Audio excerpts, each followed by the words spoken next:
Hello, everyone, and welcome to Tech Down Over. I'm Harold Muliati, filling in for Rick Zanati today, and this is Jeff Blanchard, our beloved co-host to my right, or your right. How are you doing Yes, today, please. Jeff? Good, thank you, Harold. And Harold's making quite a point of pointing out the Jeffrey Blanchard because we have a very special guest. We'll show you after the intro. We'll be right back.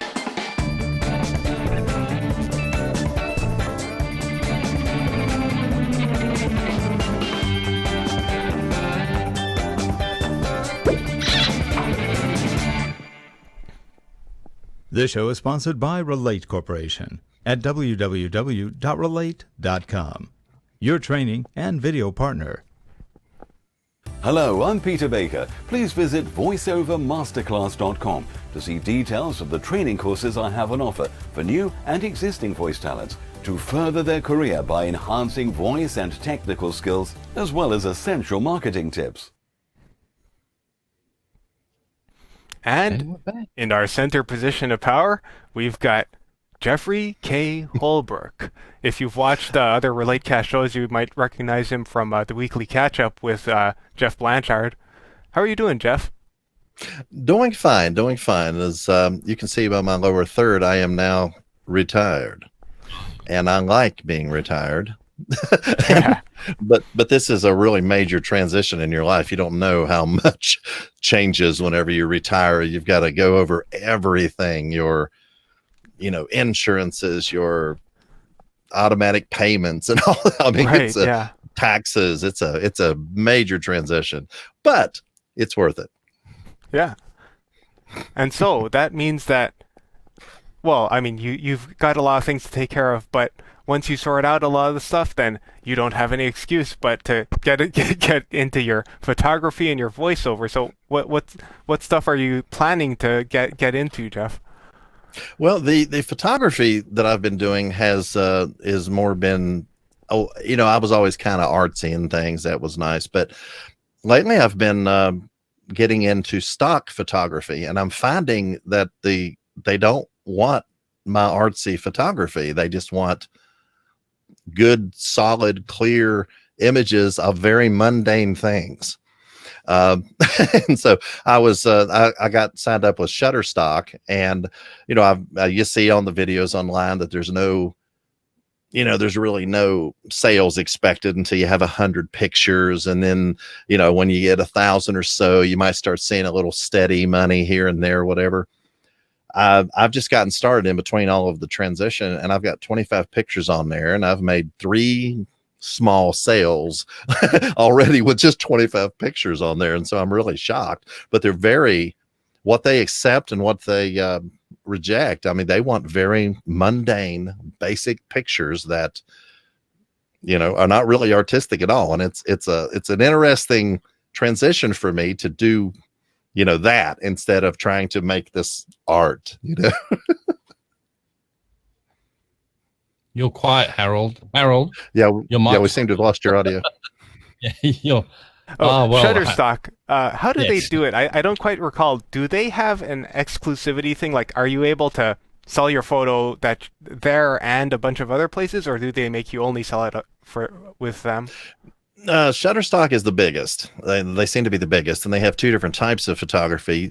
You could probably get artistic with the commercial-based photography, but you've got to have, I mean, if there's a product, if there's a person that you see the back of their head, if there's anything, you have to have model releases, all kinds of legal things. But then there's what they call editorial pictures.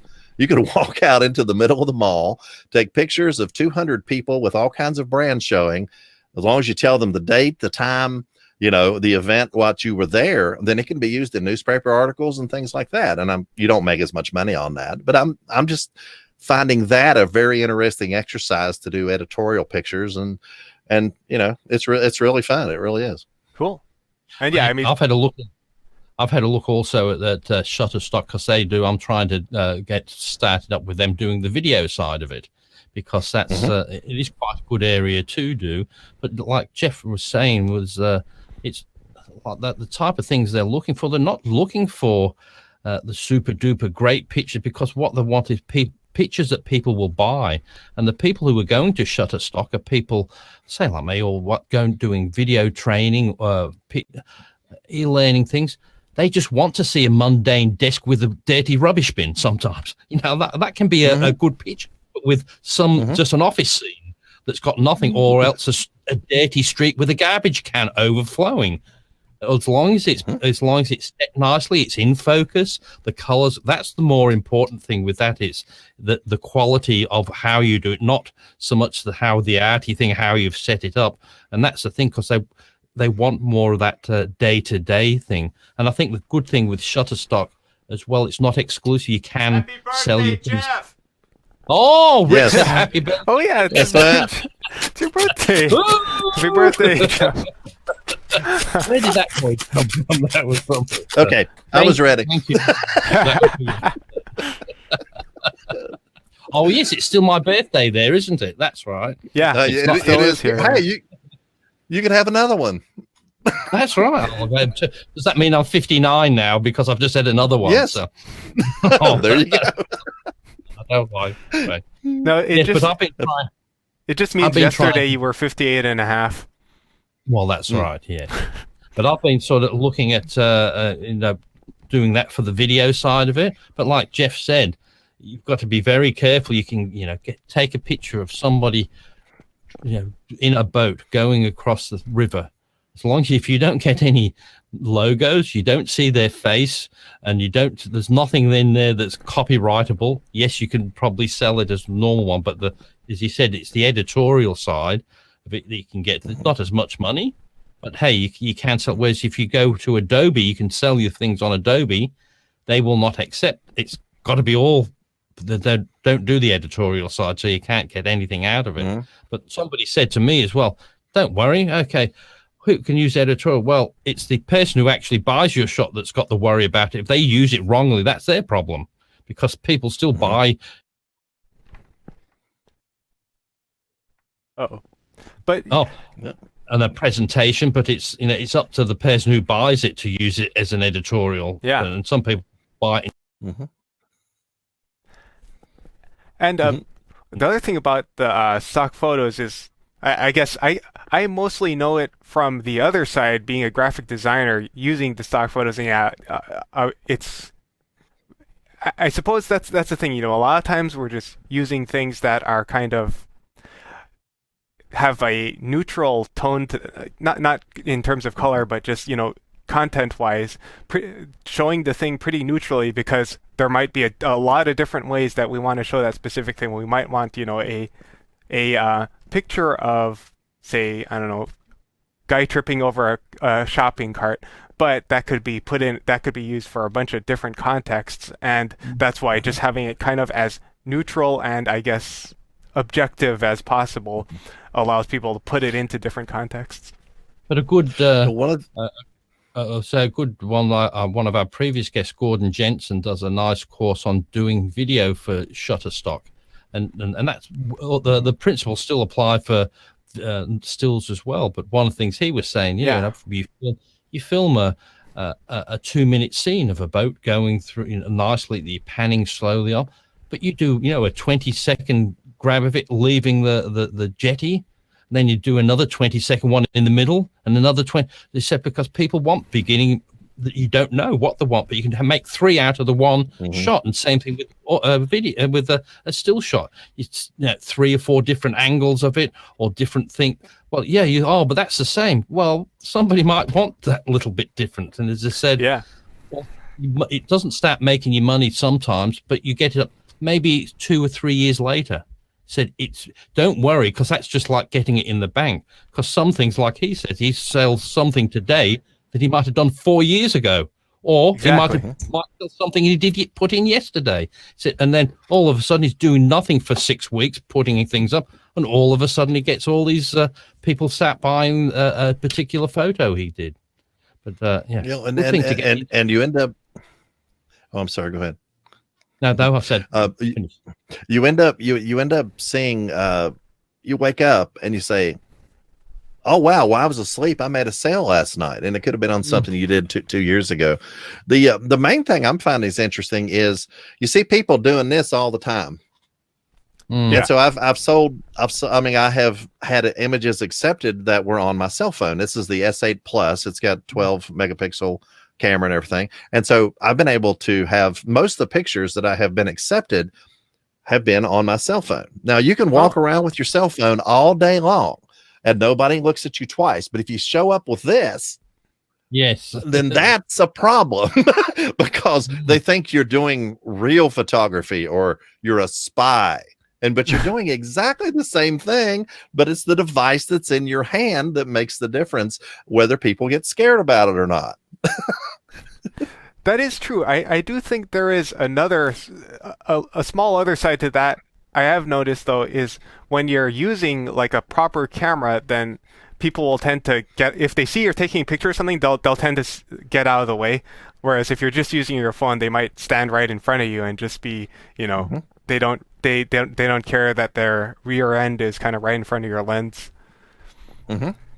Yeah, when I first bought my 80D, the first day I took it out, I got my hair cut, and then I went down the road, pulled off to the side of the road, and just started trying this zoom out and just seeing what the camera would do. Just, taking different pictures, different things. Yeah. Setting in the car. How long do you think it took? And now this is out in the country. Okay. This is not in the city. This is out in the countryside. How long do you think it took before a sheriff's deputy showed up to ask me what I was doing?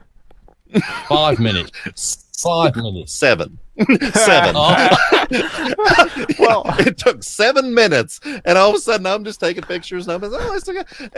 And so he looks at me. Oh, okay. So I roll the window down, and he says, "Yeah, I just wanted to see what you were doing out here because it turns out I was across the river from a power plant." And so they were worried. I guess I was. But it was on the other side of the trees, and you can see the tops of some smokestacks. But then he asked me what was going on, and I told him, I said, well, I was, I got this new camera, and I'm just trying out, taking some pictures and stuff, and zooming around, just seeing what the camera will do. And I said, here's what I took, and I showed him, did this and this and this, and then it got to the point I had taken a picture of the sign where I'd gotten my hair cut at. And he goes, oh, I said, oh yeah, and I got my hair cut at Rick's, and he said, well, you don't have any hair. And I said, well, Rick doesn't either. And so Rick is bald. The barber is bald. And so he got his hair cut at Rick's too. The police officer did. And so then he realized I was actually okay because I knew Rick. Yeah. Well, poor thing. But I mean, it only took 7 minutes, but you can do it with a cell phone all day long and nobody cares. Nobody's not. And perhaps being in the country, your law enforcement aren't distracted enough because, over here in California, they're always having to pull people over who are speeding or cutting into traffic and that sort of thing. Mm-hmm. Yeah, boring, I guess. Hey, there's somebody with a camera. Yeah, someone's doing something potentially interesting. Yes. It was like, today, what happened today, everyone? Well, I found a guy taking pictures across the river from the power plant. Whoa. Yeah.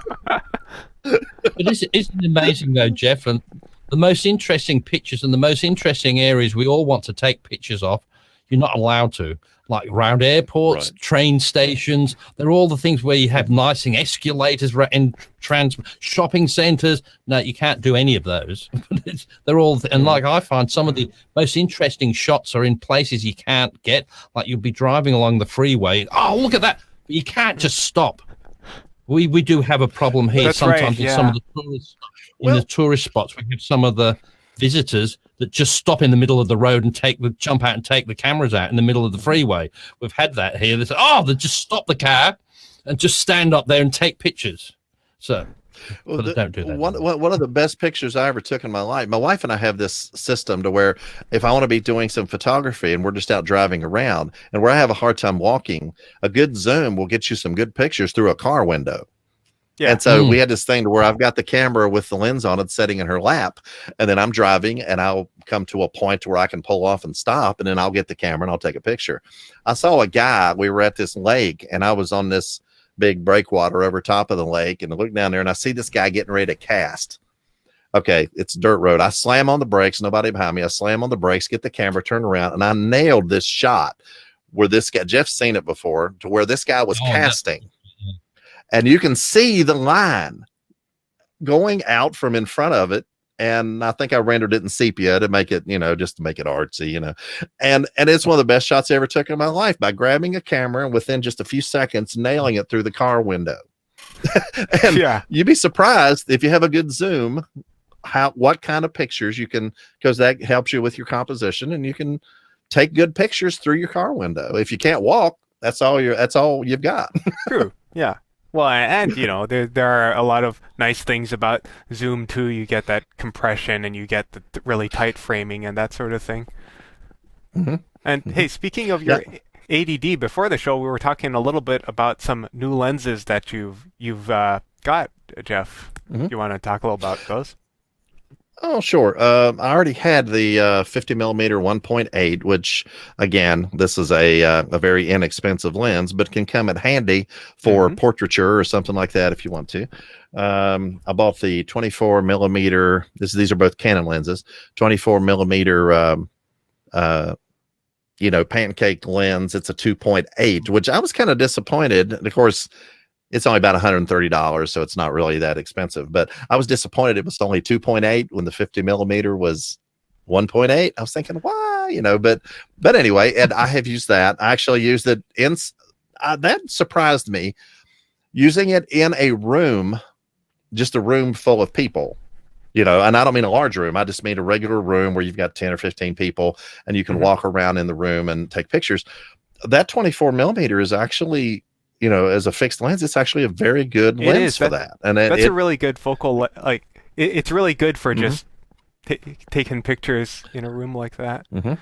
And I mean, the advantage of that short focal length is that even though it's only it's 2.8, because you've got a wider angle, then you can slow down your shutter a little bit without getting too much shake, just because you're not too tied in.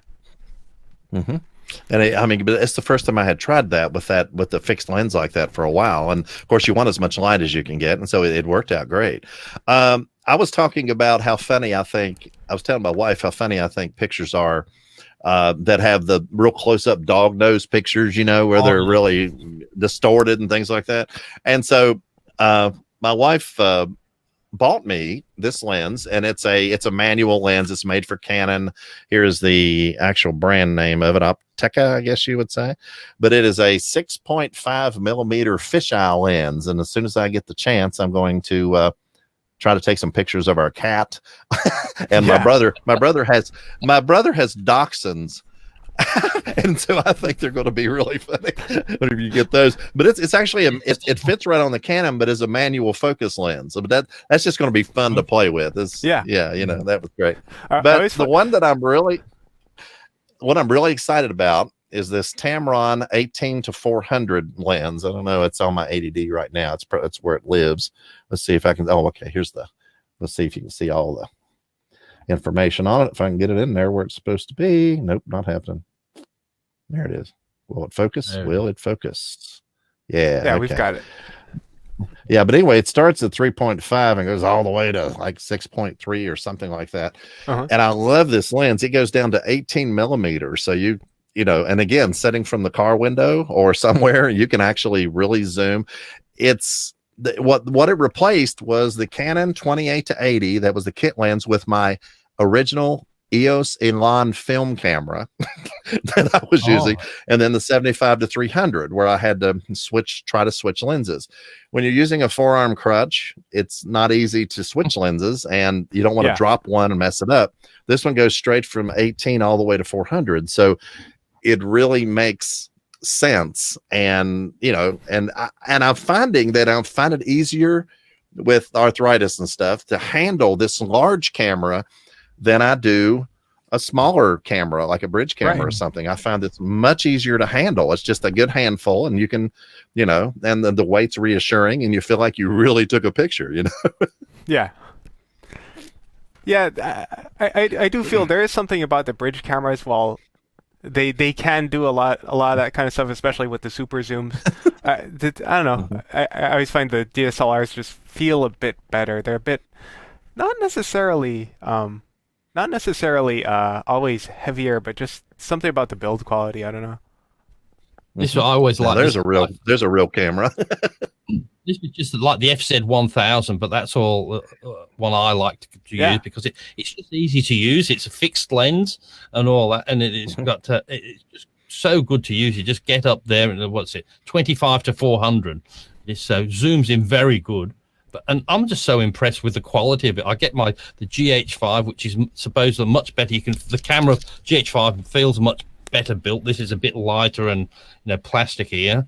But we've got Jemima coming into the shot. She sees a camera coming out. She wants a picture taken. You see, so that's why Jemima's. But yeah, I mean, I still love that camera. Plus, also this one, it still has a built-in flash as well, so it pops up when you need it. Whereas the Canon doesn't have that anymore. The GH5 doesn't have it. That one has it. It just pops up straight away on there.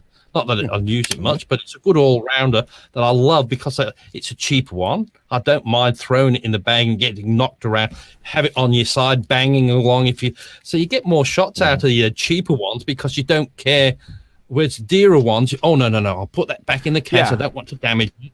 And you don't tend not to use them as much. So like I've got this camera I'm using here, the video camera, to do that. I've got much better shots out of that because I'll leave it on the footpath on the ground and drive over it with the car to get a shot like that. Whereas I'll never do that with my good camera, just in case I happen to run over it. But I've put that on the footpath and rode my bike half a mile away, just left it on the footpath and then come riding me. But I thought somebody could steal it, but I have to go out a shot to do that. You'd never do that with your expensive cameras, but that's the problem. There's all these things you can do with photography, but there's all these restrictions like what you're not allowed to do and then what you are allowed to do, but you're just too scared to do it with the equipment you've got.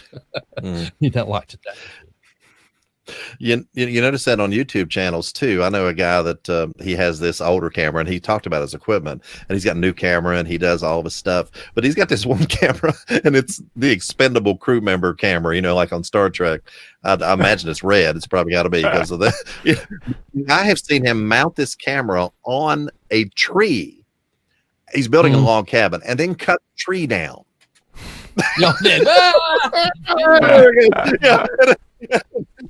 It bounces, and I've seen things run over it and saw it get submerged one time.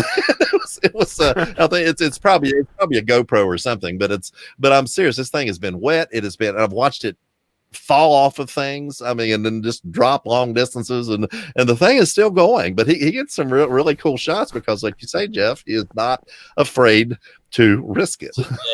Yeah. Whereas when you just better not, but and like going down to the beach or near salt water, it'll get sand in it and all that. But you've got to have that camera where you don't care too much, and then you just and then you perfect your shots and you say, oh no, I can bring my better one down here. But sometimes, like you said, it's not so much most of the cameras that will do a great quality. It's just the shot that you take. Some people might forgive, it's not quite as sharp as that. They won't know unless you take it with the other one and just have them side by side and analyze it. One's better than the other. It's usually the shot and, as I said, the composition and if it's in focus, and that's usually the main thing. But like we said, and like you said, if you didn't get the other shot, if you wouldn't have gotten the shot with your nicer camera because you didn't want to bring it in the first place, there's no comparison.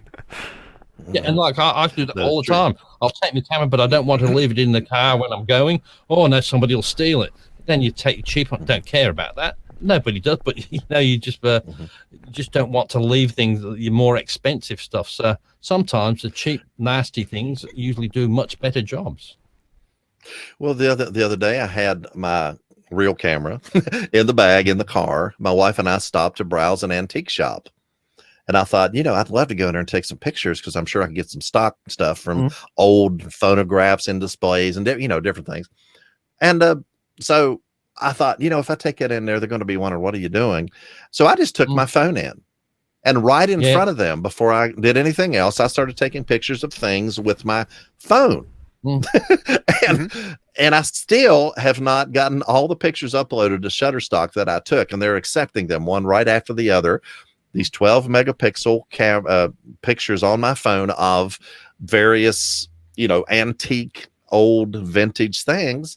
Yeah. And, you're just putting them on there. And but they probably would have been nervous or wondered what I was doing if I'd taken my real camera in there. But when you have a phone, they just automatically say, they just take it so they can have a look and compare, so they remember what it looks like. They don't even think that you're going to use it. But as I said, you took your normal camera out. You're obviously, where are you going to put that? Yeah. But the question I get a lot when I'm taking pictures with like my proper camera is, who are you working for?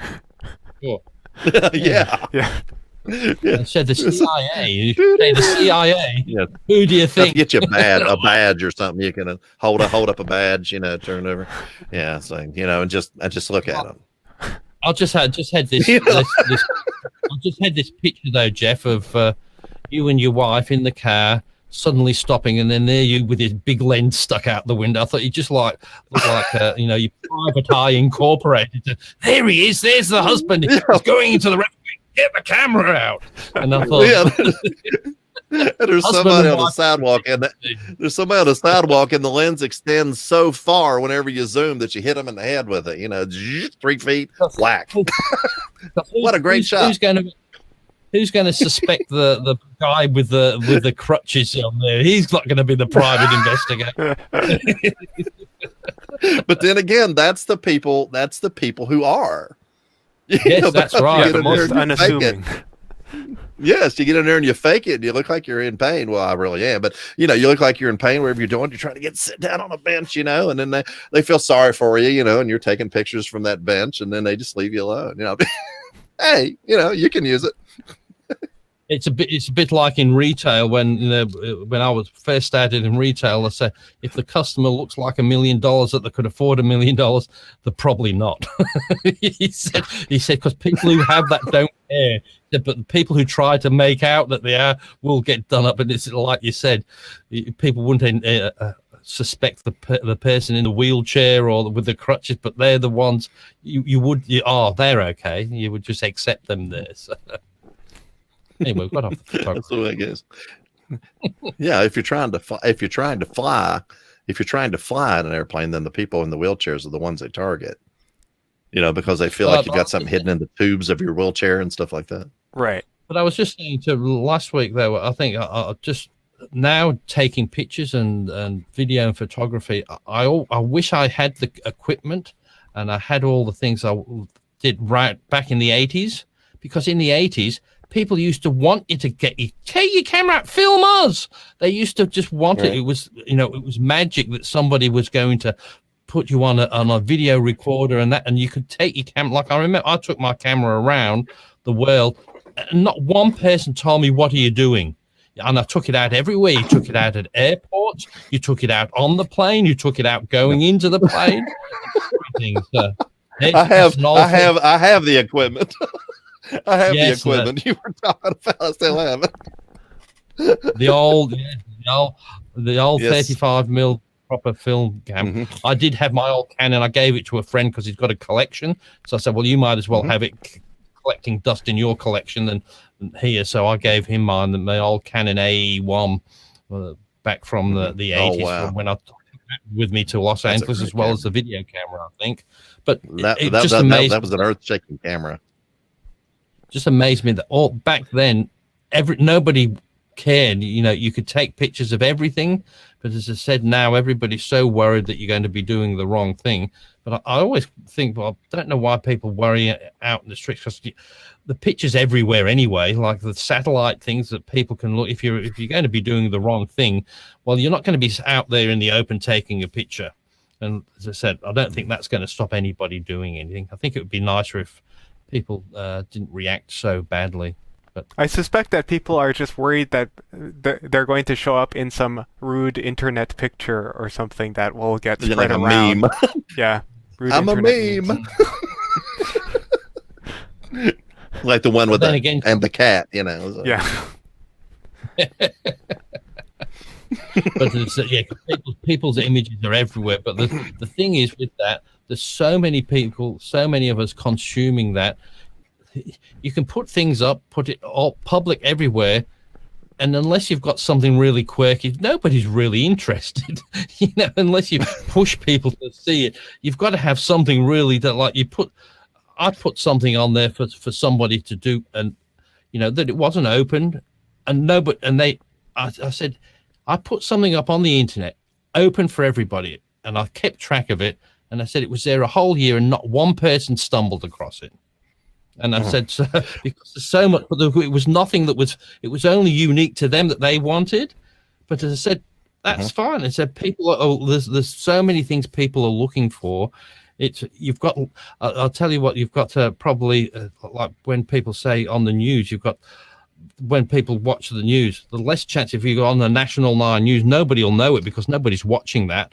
But if you go on YouTube and type that right thing you're looking at, they will find it. But it's just quite amazing. Well, I had a viral video, and it lasted roughly a week, and then it was gone. That I know more people listened to my podcast than did before. That was the flavor of the minute. They thought it was cool, and then they went the following week to the next exciting thing. You can even have a viral video, and it doesn't discover you. It doesn't get you discovered, But I thought no sour grapes. That's the way it works. Yeah. And there was one of these things. This was about probably 5 years ago, and it was changed a lot. One of these photo sites, and they were saying, it says, if you were on your phone to flick through, you flick through your photos like that. They said if you were to flick through as fast as you could on their site, you would be there 475 years to flick through all their photos. So that was about 5. And I thought, that's just one site. So this. And that amazed me that you look for something and people say, I've looked for it. No, just keep looking for it every day because the search algorithms change and you can type the same thing in every day and you'll get totally different search every day. And you think, I've never seen that. And there's always something you can be researching. You've got that like the ATD of research and research and research. You've done everything, looked at every article on it. And then all of a sudden you see months later, you'll see another one for this bloke that's been in there doing it for the last 20 years. It's got 500 million views and you've never seen it before. And that just amazes me that you think, how come I haven't found that person before? And it's just, there's so much content out there. Yeah. There is. All right. Well, yeah, the best thing to do is take the picture with the camera you have in your hand and get on with it. Yeah. Now, Jeff, are you doing anything for your voiceover thing? Are you doing much? Are you doing your verses? What was that one you used to do? Vox verses in Vox. I haven't done any more of those. What I did the most of was English tutoring online, and I made enough on that to where it was a tax issue. Yeah. And so, I mean, it wasn't this terrible thing, but I actually made enough to where it ended up being a bit of a tax issue. And so now that my retirement is finally finalized and scheduled, I don't really need the income. I actually paid for the camera and a couple of the lenses with that money. And it got me over the transition because you're on half pay for about 3 months when you first retire. So now that everything's finalized, I don't really need to do that now. And we're taking care of my mother. My mother's been sick and things like that too. So, we've been busy. And so I haven't done any voiceover work or anything here lately in the last few months. But that's a good way to be. If you're in that sort of thing where you do it when you want to, and I think that's where the great thing, like with the Shutterstock and the voice, it's a good thing to get some income, but you're not relying on it as a full-time thing. But that's a good thing. You can earn something, but it's just get that little extra without a big office and all that. You can do all that. So good on you. Oh yeah. Anyway, we're about finished now, aren't we, Harold? Yeah, and like Jeff said, if you want to get stock photos out there, just make sure you take the pictures and put them up, because even if it's with your phone, like he took at that antique shop, then they can get accepted. Yeah, you just got to get the right, like he said, just get out there and do it, because you just don't know what somebody's looking for. Like Gordon Jensen, one of his big things on his course was, it's not what you take. He said it's what you put in your metadata. So, like if Jeffrey put antique shop, West Virginia, mid-afternoon, in-store shot, pot-belly stove, rusty. And then he put 25 different descriptions. Bad lighting, bad shadow of crow in background or something. And it said, and that just goes back to what we were just talking about, how, everything's coming down to search nowadays, and that's what's It said so. If you put because if you put potbelly stove, there'd be millions of them. But it said you put all the things that somebody might be looking for that will narrow your shot down. That's Yeah. what I like about the editorial stuff is that you can tell the story of it. Like one shot that I've already sold twice is of some coal mine script, that fake coin money they used to use back in the day Right. and make people indebted to the company store. And you have 200 words, but you tell the story about the coal mine script where this was taken. The picture, you can see some of the names of the coal companies and things. And that picture sold twice, and I only had 10 pictures on there when it sold. And I was just like, Oh, wow. But I think the story, a lot of times you get them in with a search, but then the story is what makes them choose that one. I think the way you say it. yeah. But it's all in the metadata rather than the actual shot. They said, yes, you get it in focus, just nice, but it's like we say with video. It's you can have a shot, but it's the audio that takes it, and the same with the Shutterstock. It's not the picture; it's the metadata. You've got to get somebody to look at it. Then when you do, something that gets them in, like you said, that story that you want to tell them about it. Yeah, I guess it's first the metadata actually gets it on their search results, and then once it's on their search results, the merits of your picture will then have people pick it over whatever else is in their result. So your writing skills is just as important as how good the image is. Yeah. Mm. All right. Well, thanks for coming on, Jeff. It's been good to see you again, and we hope to find out what you're going to do with these lenses and what other kinds of stuff you're going to do in the future. Well, if I'm not arrested, I should get some things on Shutterstock, and we'll get some things done. So it's important you stay out of trouble. Well, if you like, will they let you have your phone? Will they let you have your phone? Because we could stream from the jail cell, can't we? We totally will. If I get arrested, we'll totally do that. Yes, we did it from Florida whenever I was in Florida. But let's just point out he didn't get arrested in Florida. We did it in Florida. No. I was not arrested. I'll just have to get me a nice stripedy shirt, and then you can see the shadow of some jail bars behind me or something, and it'll look like I'm actually in jail. Yeah, it's like that'll go viral. I guarantee it. And we'll have to have you back on again later on in the year, Jeff. Just so get prepared some shots for us, and that so we can say this is just for the Takedown Over show. So okay, yeah, it's exclusive. Yeah, that's right. I said I'll send you the bill after. I'll send you the bill after the show. Okay. Yeah, that'll be it. Let's see. No editorial. No. That's right. Sounds good. Well, I think Harold's been trying to close the show, and we won't let him. Oh well. We always had how Jeff and I started. We started with a 5-minute conversation that lasted for 3 hours, and that's how it sort of started. We know we can keep going on forever. I don't know what we talk about, but we can keep going and going and going. So we'll stop. Mm-hmm. All right. So thanks everyone for watching Tech Down Over, and we'll see you next time here on Tech Down Over. Bye, everyone. Bye for now.